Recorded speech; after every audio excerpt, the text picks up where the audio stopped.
Hello दोस्तों, आपका विशाल study point में फिर से स्वागत है। हम आपके लिए पर्यावरण अध्ययन की एक और लेक्चर लेके आए हैं। मैं लेक्चर पहला अपलोड कर चुका हूं अपने चैनल पर विशाल स्टडी पॉइंट पर। मेरी प्लेलिस्ट में जाके आप चेक कर सकते हैं। ये मेरा लेक्चर 2 है, जिसमें हम पूरे प्रीवियस, ये मेरा पार्ट 1 था। प्रीवियस में मैंने 30 क्वेश्चन कंप्लीट करे थे और 30 क्वेश्चन का ही फिर से टारगेट लेके आया हूँ इस लेक्चर में। और क्वेश्चन वही इसमें डिस्कशन करूँगा जो प्रीवियस ईयर में जो पूछे गए हैं या फिर सीटेट के पेपर में आए हुए क्वेश्चन हैं। तो इस सीरीज़ को आप शुरू से लेकर अंतिम तक ज़रूर देखें। आपको इस सीरीज़ से कुछ ना कुछ ज़रूर लाभ मिलेगा। आपको इस सीटेट के पेपर में आपको 100% 3 या 4 मार्क्स इसमें से मिल जाएंगे। रिपीटेड क्वेश्चन है। तो चलो इस सीरीज को हम शुरू करते हैं। पहला क्वेश्चन मेरा 31 है और पहले क्वेश्चन की तरफ हम नज़र डालते हैं। तो क्या है, प्रोजेक्ट टाइगर निम्नलिखित में से किस उद्देश्य से शुरू किया गया। तो सबसे पहले मेरे मेन उद्देश्य है जो प्रोजेक्ट टाइगर है मेरा, ये प्रोजेक्ट टाइगर है, इसका उद्देश्य क्या है। इसका उद्देश्य पहला आता है ऑप्शन में बाघ मारने के लिए। जब कभी भी प्रोजेक्ट टाइगर होगा तो बाघ मारने से कोई भी रिलेवेंट नहीं होता है। दूसरा ऑप्शन आपका आता है कि बाघ को शिकार से बचाने के लिए, बाघ को शिकार से बचाने के लिए ये ऑप्शन सही हो सकता है। जरा हम और ऑप्शनों पर भी नज़र डालते हैं। बाघ को चिड़ियाघर में डालने के लिए, बिल्कुल गलत है। कोई चिड़ियाघर में डालने से ये थोड़ी है कि हम चिड़ियाघर में डाल देंगे उसे, ठीक है। उपरोक्त में से कोई नहीं, ये भी ऑप्शन गलत है। तो आपका करेक्ट ऑप्शन कौन सा है? सेकंड। इस क्वेश्चन का सेकंड ऑप्शन बिल्कुल करेक्ट है। बाघ को शिकार से बचाने के लिए, मतलब उसे प्रोटेक्ट कर रहे हैं, प्रोटेक्ट, ठीक है, इसलिए। अब मेरा नेक्स्ट क्वेश्चन आता है 32, ठीक है। तो 32 क्वेश्चन में क्या कह रखा है, ज़रा उसको हम पढ़ते हैं। 32 क्वेश्चन हमारा ये बोलता है कि यातायात, भूमिगत सुरंगों एवं गैरेज द्वारा स्वास्थ्य के लिए हानिकारक कौन सी गैस वायुमंडल में सर्वाधिक प्रदूषण फैलाती है। तो सबसे पहले ये है कि जो यातायात होते हैं, ट्रांसपोर्ट होते हैं, जो भूमिगत या सुरंग या गैरेज द्वारा, तो मतलब इस तरीके से ऐसी कौन सी गैस है जो सर्वाधिक प्रदूषण फैलाती है, ठीक है। तो इसमें से पहला ऑप्शन आता है ओजोन, दूसरा ऑप्शन आता है सल्फर डाइऑक्साइड, तीसरा ऑप्शन आता है कार्बन मोनोऑक्साइड और चौथा ऑप्शन है आपका कार्बन डाइऑक्साइड, कार्बन मोनोऑक्साइड, ठीक है, तीसरे पे। तो इसमें से करेक्ट ऑप्शन बताइए, करेक्ट ऑप्शन इसका कौन सा हो सकता है। तो आगे हम इसको डिस्कशन कर लेते हैं कौन कौन से खराब हो सकते हैं, ठीक है। देखो, जो ओजोन परत है, ये इसका अगर पूछेगा तो O3 से है ये, ठीक है। अब सल्फर डाइऑक्साइड और कार्बन डाइऑक्साइड, ये एक्चुअली में इतनी ज़्यादा नहीं है ज़्यादातर इसके कंपेयर में, थर्ड ऑप्शन के कंपेयर में। कार्बन मोनोऑक्साइड ये बहुत हानिकारक गैस है और जिसकी वजह से मोनोऑक्साइड हमारे ब्लड के लिए बहुत ज़्यादा हानिकारक है, क्योंकि ब्लड को भी ये सप्लाई नहीं करती है बॉडी के अंदर, अगर ये अपने शरीर में जाती है तो सबसे हानिकारक गैस इसमें से कार्बन मोनोऑक्साइड ही है। बाकी के ये दोनों ऑप्शन नहीं हो सकते, और ये तो कैसे भी नहीं है। पहला ऑप्शन तो वैसे ही काट सकते हैं। तो करेक्ट ऑप्शन मेरा कौन सा इसमें? थर्ड, कार्बन मोनोऑक्साइड, ठीक है। मेरा नेक्स्ट क्वेश्चन है 33, और 33 क्वेश्चन क्या कहता है, ज़रा उस पर डिस्कशन करते हैं। ओजोन की परत कम हो रही है क्योंकि, जो आपकी ओजोन की परत है कम हो रही है। तो जैसे अभी तो फिलहाल में इसमें ये क्वेश्चन दे रखा है, अभी करंट में ये चल रहा है कि जैसे लॉकडाउन चल रहा है, इस सेशन में ओजोन परत में जो छेद होल हो गया था वो एक कम्प्लीटली फिल हो गई है ना। ये कैसे हो गई है, तो इसके ऊपर अभी करंट में वीडियो देख सकते हैं, इसमें मैं नहीं बताऊँगा डिटेल में। तो इस क्वेश्चन पे ज़रा डिस्कशन कर लेते हैं कि ओजोन की परत कम हो रही है क्योंकि, क्यों कम हो रही है, जरा ऑप्शन पे आते हैं। तो क्या इसमें दे रखा है कि मोटर वाहनों का अत्यधिक उपयोग हो रहा है, ठीक है, और औद्योगिक इकाइयाँ बहुत बन रही हैं, या फिर फ्लोरीन और क्लोरीन युक्त मानव निर्मित यौगिक का अत्यधिक उपयोग हो रहा है, या फिर जंगलों की अत्यधिक कटाई हो रही है। तो ये एक साइंस से रिलेवेंट क्वेश्चन है और इसको हम डिस्कशन करते हैं 33 का। देखो, आप एक चीज़ याद कर लो, जो मोटर वाहनों का अत्यधिक उपयोग हो रहा है, तो ये एक वैलिड ऑप्शन नहीं है। ऐसे नहीं कह सकते कि इसमें कोई गैस नहीं बता रखी है, कौन कौन सी गैस निकलती हैं, क्या है।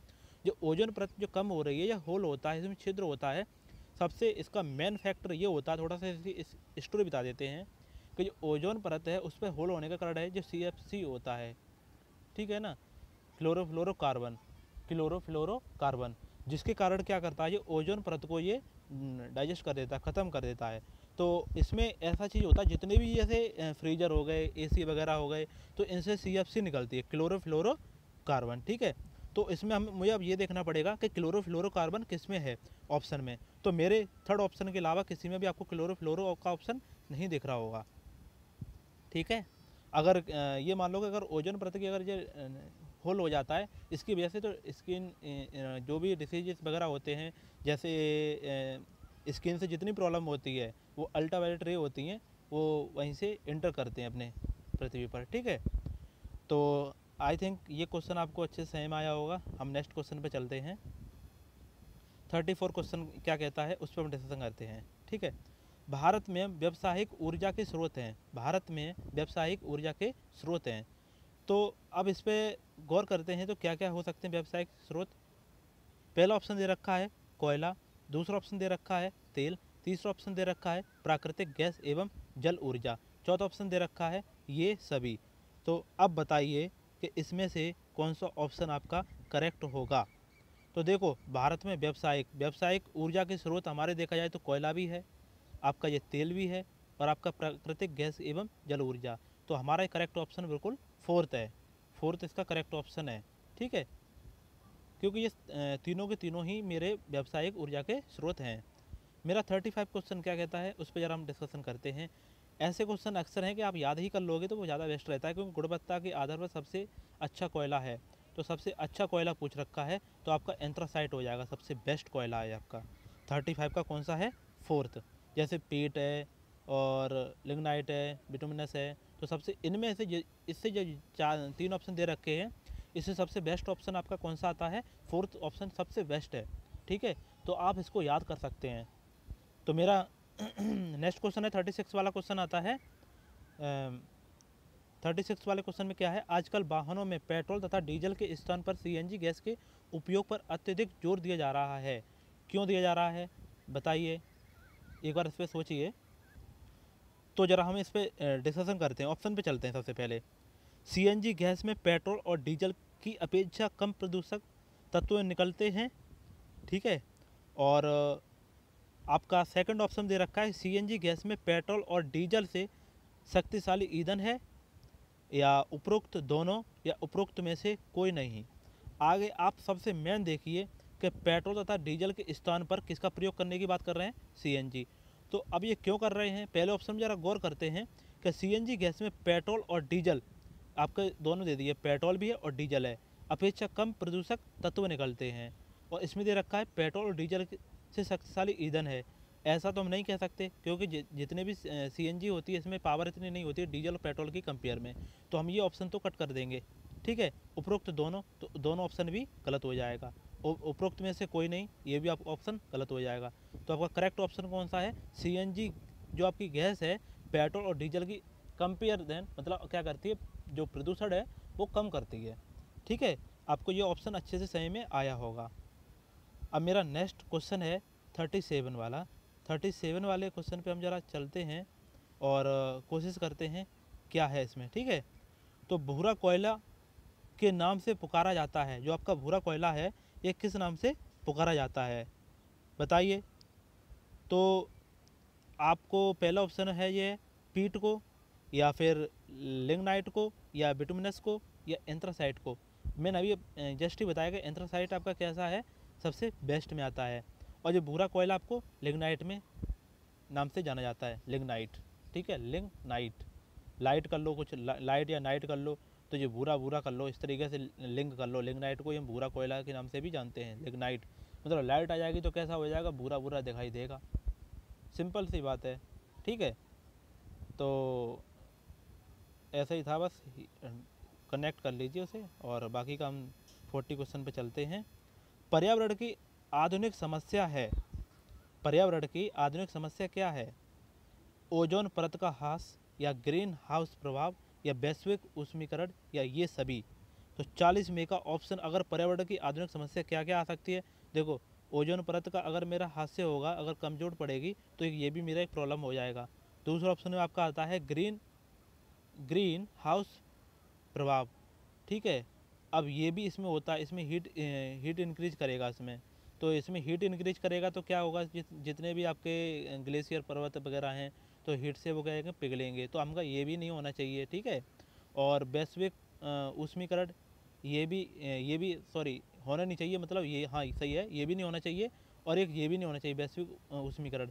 तो हमारी समझ से ये है चारों के चारों ऑप्शन ये सही है, करेक्ट है। तो इसका फोर्थ ऑप्शन क्या है, करेक्ट है। पर्यावरण की ये तीनों की तीनों ही समस्या हैं, तो इसका करेक्ट ऑप्शन ये सभी है, ठीक है। मेरा नेक्स्ट क्वेश्चन चलता है 41। आपके ये सीटेट में ऐसे क्वेश्चन आपको देखने के लिए मिल जाएंगे। देखो आपका ये सीटेट 2013 में ये क्वेश्चन पूछा गया है, तो चलो इस क्वेश्चन को ध्यान से पढ़ते हैं और अच्छे से तुम्हें समझाने की कोशिश करते हैं। तो चलो शुरू करते हैं। नीचे दिए गए कर्तव्यों या फिर उत्तरदायित्वों का अध्ययन कीजिए, ठीक है। पहले ऑप्शन में क्या दे रखा है, ए में अन्य लोगों का सामना उठाने में मदद करना। बी ऑप्शन में दे रखा है पूरे ग्रुप के आगे चलना ताकि ग्रुप पीछे पीछे चले। तीसरा ऑप्शन में ये दे रखा है जो चल ना पाए उसे रुकने के लिए कहना।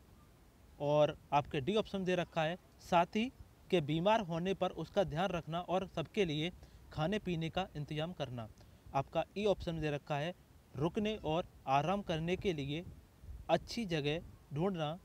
माउंटेनियरिंग में ग्रुप लीडर की जिम्मेदारियों का उपरोक्त में से चयन कीजिए। तो चलो हम जरा देखते हैं कि क्या क्या है माउंटेनियरिंग में है, जो भी है लीडर है उसमें क्या क्या जिम्मेदारी होती हैं, जरा हम देखते हैं, ठीक है। ADE इसमें अगर हम देखते हैं क्या क्या होना चाहिए, अन्य लोगों का सामान उठाने में मदद करना, बिल्कुल आपका सही है, अन्य लोगों का। अब देखो ये मेरा पहला ऑप्शन करेक्ट है, मेरा पहला ऑप्शन क्या है, करेक्ट है इसमें, ठीक है। अब मैं ज़रा देखता हूँ ए ऑप्शन किस किस में है, तो मैंने नज़र डाली तो ऑप्शन पे चलते हैं। तो मेरा तीसरे ऑप्शन पे ए ऑप्शन है ही नहीं है, ए ऑप्शन नहीं है इसमें भी, ए ऑप्शन इसमें भी नहीं है। अब मेरे पास दो ऑप्शन बचते हैं, ए इसमें भी है, ए इसमें भी है। अब हम नेक्स्ट पे अगर इसमें चलने की कोशिश करते हैं, बी वाले में क्या दे रखा है पूरे ग्रुप के आगे चलना ताकि ग्रुप पीछे पीछे चले। अब एक चीज़ बताइए, पूरे ग्रुप के आगे चलना, ये अगर तुम आगे आगे चलोगे तो तुम उसे बताओगे कैसे क्या कि क्या है क्या नहीं है। तो ये मेरा क्या है, बी ऑप्शन भी मेरा गलत है, क्योंकि आप वैसे ही सोच सकते हो इसमें क्या है बी ऑप्शन आ रहा है, ठीक है वैसे भी। तो ये मेरे बी ऑप्शन कहीं पर भी नहीं होना चाहिए ऑप्शन में। तो ये दोनों के दोनों तो मेरे वैसे ही कट हो गए थे, इसमें बी ऑप्शन है तो ये भी गलत है, और ये मेरा ए ऑप्शन करेक्ट हो जाएगा। ये आपका सी टेट 2013 में आया था। अगर ऐसे क्वेश्चन आते हैं तो सबसे पहले उसमें कौन सा ऑप्शन हो सकता है पॉजिटिव देखिए, फिर वो वाला ऑप्शन किस किस में दे रखा है, तो ऐसे ऑप्शन से पहले से सॉल्व करने की कोशिश करिए। चलो हम आगे क्वेश्चन पे चलते हैं, नेक्स्ट क्वेश्चन पे 42 वाला क्वेश्चन है, उस वैज्ञानिक का क्या नाम है जिसने सर्वप्रथम मच्छर के पेट के अंदर ताक झांकी और यह सिद्ध किया कि मलेरिया मच्छर से फैलता है, ताकि इस संशोधन के लिए दिसंबर 1902 में चिकित्सा के क्षेत्र में नोबेल पुरस्कार दिया गया। आपका ये सी टेट 2013 में क्वेश्चन पूछा गया है। आपके ऐसे अगर ऑप्शन आते हैं तो इसमें कोई समझाने वाले ऑप्शन नहीं है, क्योंकि इसमें डायरेक्टली इसका नाम ही याद कर लोगे तो ज़्यादा बेस्ट है। तो आपके 42 का राइट ऑप्शन आता है रोनाल्ड रॉस। रोनाल्ड रॉस हैं, इन्होंने ही आपकी जो मच्छर के पेट में झाँक के देखा था, और इन्होंने सबसे पहले ये देखा और इन्होंने ये बताया कि जो मलेरिया है ये मच्छर से फैलता है। मलेरिया किससे फैलता है, मच्छर से फैलता है। तो चलो नेक्स्ट ऑप्शन में चलते हैं। ये हमारा ये प्रीवियस में ये सीटेट का पेपर हुआ था, ये आया था क्वेश्चन ऐसा कि हाथियों के झुंड के बारे में सही कथनों को चुनिए। देखो फिर से ये वही वाला है, ऐसे ही ऑप्शन आपके आएंगे। हाथियों के झुंड में केवल हथनियाँ और 14-15 वर्ष के बच्चे ही रहते हैं, ठीक। अगले ऑप्शन में क्या दे रखा बी में, हाथियों के एक झुंड में किसी एक ही परिवार के सदस्य होते हैं। सी ऑप्शन में झुंड की सबसे बुजुर्ग हथनी ही पूरे झुंड की नेता होती है। और आपके डी ऑप्शन में है एक झुंड में हथनियों और बच्चों की संख्या कितनी भी हो सकती है। तो चलो हम ऑप्शन पे आते हैं, सबसे पहले ऑप्शन पे आते हैं। तो इसमें क्या दे रखा है देखते हैं, आगे हम देखेंगे पहले ऑप्शन पे, हाथियों के झुंड में केवल हथनियाँ और 14-15 वर्ष के बच्चे ही रहते हैं। अब ये ऑप्शन आपकी दृष्टि से ये सही है, हमारी दृष्टि से भी ये सही है, क्योंकि जो हाथियों का झुंड होता है उसमें 14-15 साल के बच्चे ही रहते हैं। ये बिल्कुल हाथियों की दृष्टि से ये बिल्कुल सही ऑप्शन है। तो अब मैं ये देखूंगा कि ए ऑप्शन है वो किस किस में सही है। ए ऑप्शन किस किस में सही है। देखो पहले ऑप्शन में आपको ए नहीं मिल रहा है, पहले में आपको ए नहीं मिल रहा है और फोर्थ वाले में ए नहीं मिल रहा है, तो ये दोनों के दोनों ऑप्शन क्या हो गए, गलत हो गए। अब मेरे ऑप्शन सेकंड और ऑप्शन थर्ड में दोनों में ए है। तो चलते हैं, इस पर भी गौर करते हैं। अब बी सही है कि सी सही है, इसमें से देखते हैं। बी वाले में दे रखा है कि हाथियों के एक झुंड में किसी एक ही परिवार के सदस्य होते हैं। हम जरूरी नहीं कह सकते कि अगर एक झुंड है तो एक ही परिवार के सदस्य होंगे, नहीं होंगे। अरे कोई दूसरा भी परिवार हो सकता है, ऐसा थोड़ी है कि एक ही होगा। ठीक है। अब सी वाले में देखते हैं, सी वाले में क्या कह रहा है कि झुंड की सबसे बुजुर्ग हथनी ही पूरे झुंड की नेता होती है। बिल्कुल करेक्ट ऑप्शन है। तो आपका ए और सी किस ऑप्शन में मिल रहा है जरा देखते हैं। तो ए और सी मेरे थर्ड ऑप्शन में मिल रहा है, तो थर्ड ऑप्शन मेरा करेक्ट ऑप्शन है। ठीक है। तो आप याद कर लेना, ये याद ही कर लेना, क्योंकि हाथियों हथनियों के ऊपर क्वेश्चन आते ही आते हैं। तो याद कर लेना कि झुंड में केवल हथनियों 14 और 15 वर्ष के होते हैं। ऑप्शन दे देगा कि 20 और 25 वर्ष के होते हैं या 8-9 वर्ष के होते हैं, तो ये ऑप्शन ऐसे गलत गलत डाल देगा उसमें। अब ये दे देगा कि झुंड की सबसे बुजुर्ग हथनी होती है, ऐसे नहीं, इस जगह पे और भी डाल सकता है, कुछ भी ऑप्शन चेंज कर लेगा। तो इनको अच्छे से याद करके जाओ, ठीक है, और समझ के भी जाओ साथ में। तो मेरा ऑप्शन चलता है 44। ठीक। तो 44 क्वेश्चन क्या कह रहा है उस पर डिस्कशन करते हैं। पंखुड़ियों के अंदर फूल के बीच में कुछ पतली पाउडर जैसी रचनाएं दिखाई देती हैं, जिन्हें कहते हैं, बताइए उसे हम क्या कहते हैं। पहले ऑप्शन में आता है बरताग परितिकाग्र, या फिर परागकोश, या फिर पराग, या मूलांकुर। ये भी आपका सीटेट 2013 में क्वेश्चन पूछा गया है। और 44 का आपका ऑप्शन करेक्ट हो जाएगा आपका पराग। उसे हम क्या बोलते हैं, पराग के नाम से जानते हैं। ठीक है। उसे हम किसके नाम से जानते हैं, पराग के नाम से जानते हैं। हमारा नेक्स्ट क्वेश्चन है कि पक्षी अपनी गर्दन बहुत अधिक हिलाते हैं, इसका कारण है कि।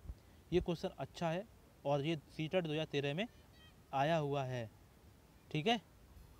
तो जरा इस पर हम गौर करते हैं क्या है इस पर क्या नहीं है। ठीक है। पहला ऑप्शन मेरा आता है जिसमें दिखा रखा है उनके कान पंखों से ढके होते हैं, या और सेकंड ऑप्शन में उड़ सकते हैं, पक्षियों की आँखों की पुतली घूम नहीं सकती, या पक्षियों की आँख छोटी होती है। क्यों नहीं, क्योंकि जो उनकी आँखें हैं वो आई थिंक घूम नहीं सकती हैं, उनकी घूम नहीं सकती हैं, तो इसलिए अपनी पूरी गर्दन को ही हिलाते हैं। तो आपका करेक्ट ऑप्शन इसका थर्ड है, क्योंकि उनके कान पंखों से ढके रहते हैं। ऐसा तो कुछ है नहीं, आपको पक्षी वगैरह देखते हैं तो कान पंखों से कहीं ढके रहते हैं। उड़ सकते हैं ऐसे भी कोई बात नहीं है, उड़ सकते हैं तो गर्दन ये नहीं हो सकता। और पक्षियों की आँख छोटी होती है, ये भी गलत है। और करेक्ट ऑप्शन आपका यही है, क्योंकि उनकी पुतली है वो घूम नहीं सकती। जैसे अपनी तुम्हारी मूवमेंट करती है ना, चारों तरफ घुमा देती है इधर उधर करके, वैसे घूम नहीं सकती है, इसलिए पक्षी अपनी पूरी गर्दन को हिलाते हैं, रोटेट करते हैं। आपका 46 वाला क्वेश्चन आता है। इसमें हम देखते हैं क्या नीचे लोगों के कुछ क्रियाकलाप दिए गए हैं। 2013 में यह क्वेश्चन पूछा गया था। पहले ऑप्शन इसमें दे रखा है खानों का उत्खनन या खुदाई कह सकते हैं, या बी ऑप्शन दे रखा है बांधों का निर्माण, और सी ऑप्शन दे रखा है बाजार में बेचने के लिए पत्तियों एवं जड़ी बूटी इकट्ठी करना, और बांस से टोकरी बुनना बाई मिस्टेक, गिरे हुए पत्तों से पत्तल बनाना। अब इसमें समझिए देखते हैं क्या क्या हो सकता है। इसका करेक्ट ऑप्शन कौन सा है। 46 का करेक्ट ऑप्शन कौन सा हो सकता है। देखो क्या क्या हो सकता है क्रियाकलाप में। खुदाई बिल्कुल सही है, और बांधों का निर्माण ये भी है, बाजार में बेचने के लिए पत्तियों में जड़ी बूटियों को इकट्ठी करना। ए और बी क्रियाकलाप में ए और बी आपके करेक्ट ऑप्शन है। ए और बी आपके क्या हैं, करेक्ट ऑप्शन है। ये तीसरे ऑप्शन में आपका दे रखा है, तो थर्ड क्वेश्चन आपका राइट है। 47 वाले क्वेश्चन पे देखते हैं। आज रात में जागने वाले जानवर हर चीज़ को केवल लाल रंग में देख सकते हैं, हर रंग में देख सकते हैं, केवल काली और सफ़ेद ही देखते हैं, केवल हरे रंग में देख सकते हैं। जानवर को सिर्फ 2 ही कलर दिखाई देते हैं, ब्लैक एंड वाइट। तो आपका किस में ब्लैक एंड वाइट है? थर्ड ऑप्शन में ब्लैक एंड वाइट है। आपका ये सीटेट 2013 में क्वेश्चन पूछा गया है। हमारा नेक्स्ट क्वेश्चन और आता है, निम्नलिखित में से सत्य कथन चुनिए। तो हाथी गदले पानी में खेलना पसंद करते हैं क्योंकि इससे उनके शरीर को ठंडक मिलती है, और अधिकांश हाथी दिन में लगभग 10 घंटे आराम करना और सोना पसंद करते हैं। 3 महीने के हाथी के बच्चे का वजन लगभग 200 किलोग्राम होता है, या फिर अधिकांश बड़े हाथी एक दिन में लगभग 100 किलोग्राम पत्तियाँ या पत्ते झाड़ियाँ खा लेते हैं। तो आपका 48 का करेक्ट ऑप्शन होगा, बताइए। तो आगे हम इसको ऑप्शन पे चलते हैं, आगे पढ़ते हैं क्या है। ठीक है, देखो गदले पानी में तो खेलते पसंद करते हैं, ये बिल्कुल आपका ऑप्शन करेक्ट है। और सेकंड में दे रखा है, अधिकांश हाथी 10 घंटे आराम करना या सोना पसंद करते हैं। ये कोई ऑप्शन करेक्ट नहीं है, ज़रूरी नहीं है कि 10 घंटे होता है, ये कोई निश्चित नहीं है। ठीक है, अब आपका आता है थर्ड वाले में कि 3 महीने के हाथी के बच्चे का वजन लगभग 200 किलोग्राम का होता है। बिल्कुल आपका ये सही है, 200 किलोग्राम का ही होता है, इसको आप याद कर लेना। ठीक है, अधिकांश बड़े हाथी एक दिन में लगभग 100 पत्तियाँ या पत्ती खाते हैं, इस जगह पे वो 200 कर देगा, यहाँ पर 100 कर देगा। ये अल्टरनेट ऑप्शन चेंज कर देते हैं। वैसे इसका करेक्ट ऑप्शन ये भी है और ये भी है, ये भी है। इसमें से 1 और थर्ड फोर्थ ये किस में है? आपके थर्ड ऑप्शन में है। तो ये सब के सब मेरे करेक्ट ऑप्शन है। ठीक है, अब मेरा नेक्स्ट क्वेश्चन चलता है 49 वाला, मधुबनी चित्रकला के बारे में से सही कथन चुनिए। तो बताइए, जो मधुबनी चित्रकला है इसमें से सही कथन चुनना है, सही कथन चुनना है। कौन सा सही कथन है? तो ऑप्शन पे हम चलते हैं, आगे हम पढ़ते हैं क्या क्या दे रखा है मधुबनी वाली चित्रकला में। ठीक है, इन चित्रों को बनाने में नील, हल्दी, फूल, पेड़ों के रंग आदि का इस्तेमाल किया जाता है। बी ऑप्शन में इन चित्रों में इंसान, जानवर, पेड़, फूल, पंछी, मछलियाँ आदि दिखाई जाते हैं। या सी ऑप्शन में यह लोक चित्रकला बहुत पुरानी है और इसका नाम मधुबनी नामक स्थान के नाम पर पड़ा, या फिर मधुबनी राजस्थान का अति प्रसिद्ध जिला है। तो ज़रा इसके ऑप्शन पे चलते हैं। पहले ऑप्शन में दे रखा है ए सी डी। तो हम ज़रा देखते हैं कौन सा ऑप्शन इसका सही है। ठीक है, तो ज़रा ऑप्शन पे चलते हैं। पहले में ए है, मतलब ए 3 में दे रखा है। तो ए तो देखो, इसमें पहला ऑप्शन तो आपका करेक्ट है ही। क्या करेक्ट है इसमें कि इन चित्रों को बनाने में नील, हल्दी, फूल, पेड़ पौधे इनका प्रयोग किया जाता है। सही, बिल्कुल सही बात है। पहला ऑप्शन आपका करेक्ट है, इसमें कोई दोहराने की बात नहीं है, बिल्कुल करेक्ट ऑप्शन है, इनका प्रयोग किया जाता है। बी वाले ऑप्शन में है इन चित्रों में इंसान, जानवर, पेड़ या फूल, पक्षी, इन चीज़ों का ही चित्र बनाया जाता है। आपका बी ऑप्शन भी करेक्ट है। अब आपका बात ये बनती है, या सी या डी, कौन सा इसमें से ज़्यादा सूटेबल होगा। तो सी और डी में देखते हैं। यह लोक चित्रकला बहुत पुरानी है, इसका नाम मधुबनी नामक स्थान के नाम से पर पड़ा है, जो भी ये स्थान के नाम पर पड़ा। तो ये सी ऑप्शन भी आपका करेक्ट है। और ये प्रसिद्ध, ये राजस्थान का ये नहीं है, ये बिहार का ही है। ठीक है, तो इसलिए ये डी ऑप्शन गलत है। और ये बिहार जैसे आप देखोगे, राजस्थान ऑप्शन देखोगे तो ऐसे ये देख के काट दोगे, जैसे डी इसमें भी है, तो डी तो होना नहीं चाहिए, तो आप देखे ही बिना फोर्थ ऑप्शन करेक्ट कर देते। ये ऐसे पहले से देखना पड़ेगा, क्योंकि ऐसे ऐसे क्वेश्चन घुमा देगा सीटेट में कि आप कन्फ्यूज हो जाओगे, पूरा पढ़ोगे फिर भी ये हो जाता है। तो ये आपका सीटेट 2014 में आया हुआ क्वेश्चन है। ठीक है, ये मेरी वीडियो ज़्यादा लंबी हो जाएगी, इसलिए हम इस क्वेश्चन में 50 क्वेश्चन ही आपको बस कराएंगे। ठीक है, तो मेरा ये लास्ट क्वेश्चन है इस वीडियो का। कुछ जानवर रात में जागते हैं, ये जानवर हर चीज़ को जिन रंगों में देखते हैं वे हैं बैंगनी और नीला, हरा और पीला, काला और सफ़ेद। अभी मैंने बताया था अभी कि जो जानवर जागते हैं वो सिर्फ ब्लैक एंड वाइट ही देख सकते हैं, ब्लैक एंड वाइट ही देख सकते हैं। तो आपका थर्ड ऑप्शन करेक्ट ऑप्शन है इसमें। तो मेरी वीडियो कैसी लगी आप कमेंट करके ज़रूर बताएं, और इस वीडियो को शेयर करें। अगर मेरे चैनल पे आप पहली बार मेरी वीडियो देख रहे हैं तो मेरे चैनल को सब्सक्राइब जरूर करें। हम ऐसे ही सीटेट के रिलेवेंट वीडियो लाते रहते हैं। मेरी वीडियो देखने के लिए बहुत बहुत धन्यवाद।